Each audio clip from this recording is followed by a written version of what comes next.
آپ نے جب خطۃ البحث بنا لیا، آپ نے جو خاکہ بحث بنا لیا، خاکہ بحث کے اختتام پر اصل مقالہ شروع کرنے سے پہلے آپ نے ابواب بندی کرنی ہے.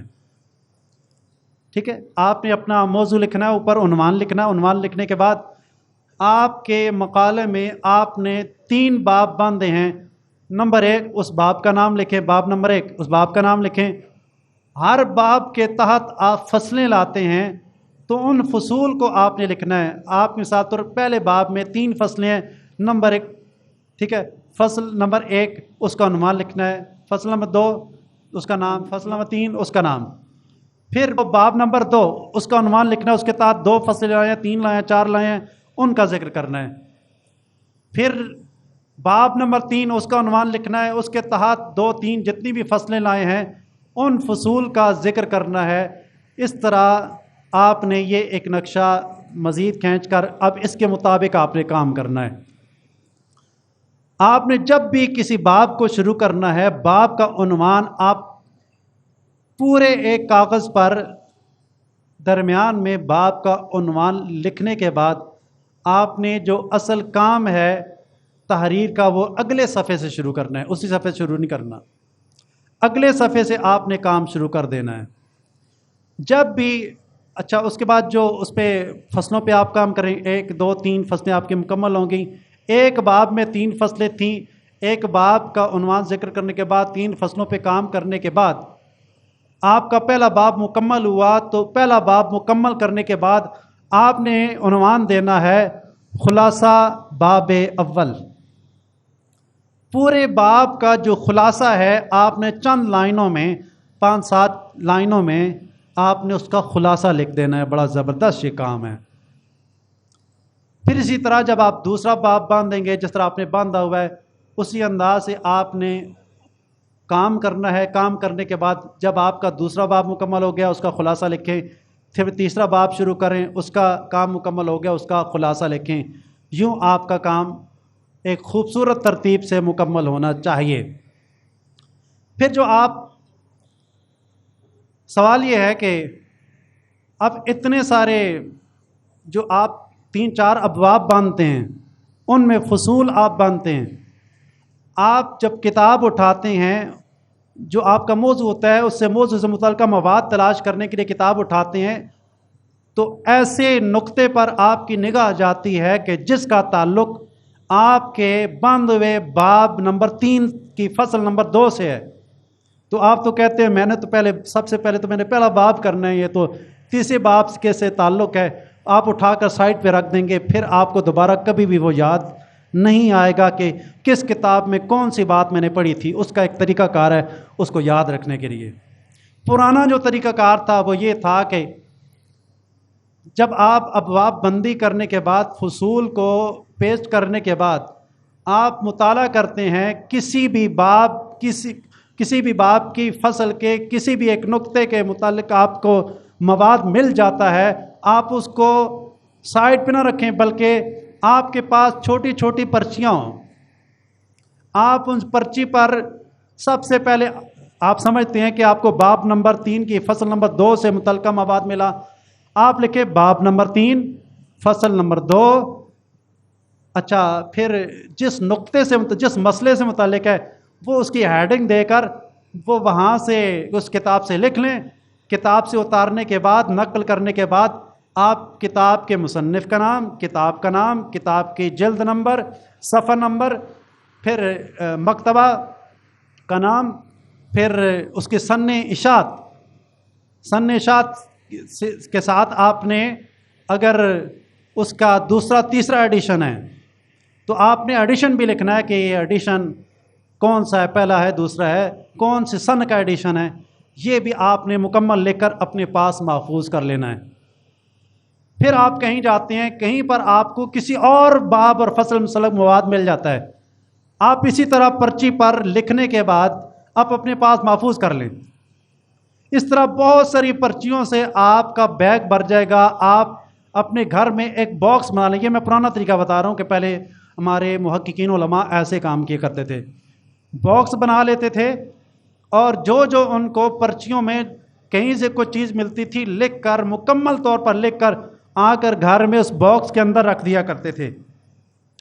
اور پھر جب ان کا کافی مواد ہو جاتا تھا پھر ان کو پھر بیٹھ جاتے تھے لکھنے کے لیے. پھر جس پرچی کی جو ترتیب ہے اس پرچی کو اسی ترتیب سے دیکھ کر وہاں پہ لکھ لیتے تھے. ایک یہ طریقہ. اب جو نیا طریقہ، آسان طریقہ ہے کہ آپ اپنے لیپ ٹاپ، اپنے کمپیوٹر میں آپ ایک فولڈر بنائیں. ایک آپ نے فولڈر بنایا اپنے موضوع کے، آپ نے اپنا عنوان لکھ دینا مقالہ کا. عنوان لے کر آپ اس فولڈر کے اندر فولڈر بنائیں. اگر آپ کے 3 باب ہیں 3 فولڈر بنائیں. اس ایک فولڈر کے اندر جس پر آپ نے عنوان لکھا ہے اس میں آپ 3 فولڈر بنائیں. 4 ابواب ہیں 4 فولڈر بنائیں. 5 ابواب ہیں 5 فولڈر بنائیں.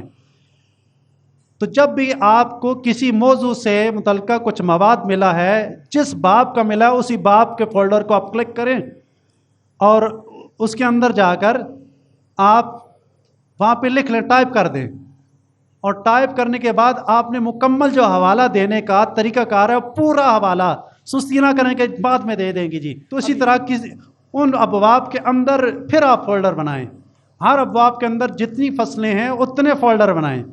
کسی باب کا جو بھی آپ کو فصل کا مواد ملتا ہے فوراً وہاں جا کر اسی وقت اس کو ٹائپ کر دیں. جب بہت سارا مواد آپ کا کلیکٹ ہو جائے گا، جمع ہو جائے گا، تو آپ نے پھر ایک فولڈر بنا کے جو ابواب اور فصول ہیں آپ نے اٹھا کر پیسٹ کرتے جانا ہے. پورا آپ کا تھیسس کمپائل ہو جائے گا.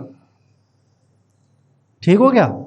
اچھا، پھر آپ جو ریفرنسز دیتے ہیں اس کا انداز یہ ہونا چاہیے کہ آپ جب کسی بھی کتاب سے کچھ اقتباس نقل کرتے ہیں تو اقتباس کا طریقہ کار یہ ہوتا ہے کہ آپ انورٹڈ کاماز میں، جو ڈبل کاما ہوتا ہے نا، انورٹڈ کاما میں آپ نے اس مواد کو آپ کے پیج کے درمیان میں رکھنا ہے.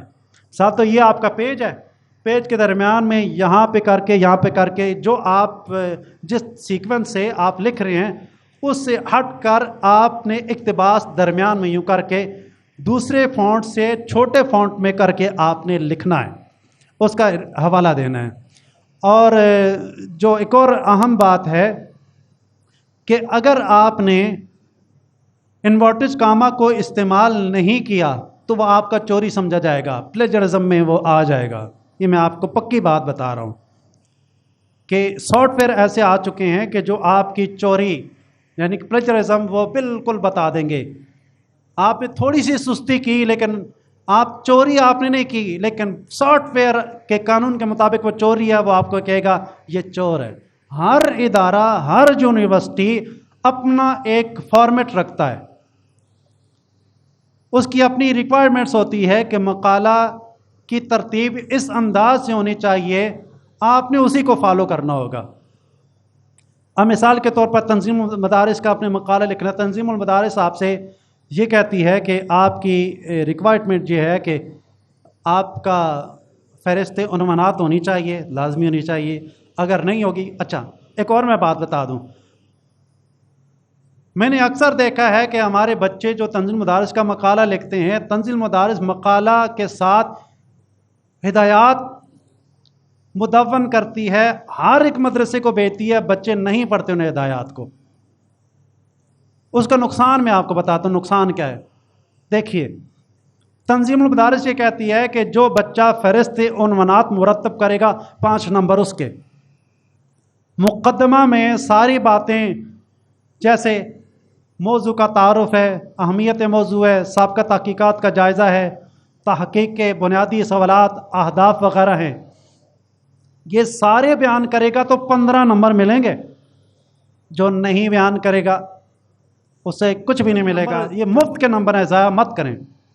اور نمبر 3 صلب موضوع، یعنی جو اصل آپ کا جو مقالہ ہے وہ صلب موضوع، جو ابواب اور فصول کے اندر آپ بیان کرتے ہیں، یہ وہ ہے. جتنا اچھا آپ کی ترتیب ہوگی، آپ کی اس میں کمنٹری ہوگی، تو آپ اسی انداز سے آپ کو نمبر بھی اس کے ملیں گے. اور نمبر 4 تنظیم مدارس یہ کہتی ہے کہ اگر آپ نے حواشی وغیرہ کا ذکر کرنا ہے تو وہ حوالہ جات کے ساتھ آپ ذکر کریں، ٹھیک ہے. اور اسی طرح آخر میں جو آپ نے خلاصہ بحث ذکر کرنا ہے وہ بھی آپ نے ذکر کرنا ہے. ان حواشی اور خلاصہ بحث کے کتنے نمبر ہیں جناب علی؟ 10 نمبر ہیں، ٹھیک ہے. حوالہ جات کو جس طرح طریقہ کار ہے یا خلاصہ بحث جو ہے جس طریقے سے ہونا چاہیے، اگر صحیح انداز سے بیان کر دیا آپ کو 10 نمبر مل جائیں گے. سر یہ حواشی وغیرہ کے توضیح نوٹس کے 10 نمبر ہیں اور خلاصہ بحث کے آپ کے 5 نمبر ہیں، ٹھیک ہے. اور چھٹے نمبر پر جو تجاویز ہیں کہ مزید اس پر کس کس انداز سے کام ہو سکتا ہے وہ تجاویز آپ نے پیش کرنی ہے، اس کے بھی 5 نمبر ہیں. اور نمبر 7 جو آخر میں آپ نے آیات و احادیث کی فہرست مرتب کرنی ہے، ٹھیک ہے. ان فہرست کے آپ کے مفت کے 5 نمبر ہیں. اور نمبر 8 مصادر و مراجع کا ذکر کرنا ہے، فہرست آپ نے بنانی ہے، فری کے 5 نمبر ہیں. وہی آپ نے جو حوالہ جات میں دیے ہوں گے وہی اٹھا کر آخر میں پیسٹ کر دینے ہیں. ہاں صرف فرق یہ ہے کہ حوالہ جات میں آپ نے صفحہ نمبر وغیرہ دیا ہوتا ہے، لیکن آخر میں مصادر و مراجع کا ذکر کرتے ہیں تو وہاں آپ صفحہ نمبر نہیں لکھتے. اتنا فرق ہے، وہ کاٹ دینا ہے، باقی لکھے مفت کے آپ کو 5 نمبر مل جائیں گے.